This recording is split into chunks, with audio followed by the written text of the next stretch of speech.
Alam mo ba, may mga nakakatuwang katotohanan tungkol sa pag-uugali ng tao na talagang interesting. Halimbawa, karamihan daw sa mga babae ay mas naaakit sa mga lalaking may malalim at paos na boses. Kasi raw para itong senyales na may kumpiyansa sila sa sarili. Pero hindi naman nakakatakot o agresibo. Tapos ito pa, napansin mo ba na yung mga taong magagaling magbigay ng payo, sila rin pala kadalasan ang may pinakamaraming pinagdadaanan. Parang ironic, pero siguro kaya nga sila magaling magpayo. Kasi may malalim silang pinaghuhugutan.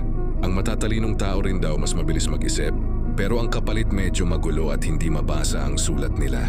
Nakaka-relate ka ba dun? Eto pa, mas marami raw pain receptors ang mga babae sa katawan kaysa sa mga lalaki. Pero ang nakakabilib, kahit ganun mas mataas pa rin ang pain tolerance nila.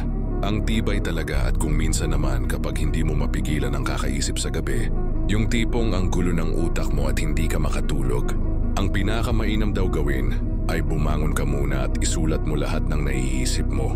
Para bang nilalabas mo muna lahat sa papel, tapos saka mo mararamdaman na gumagaan na ang pakiramdam mo.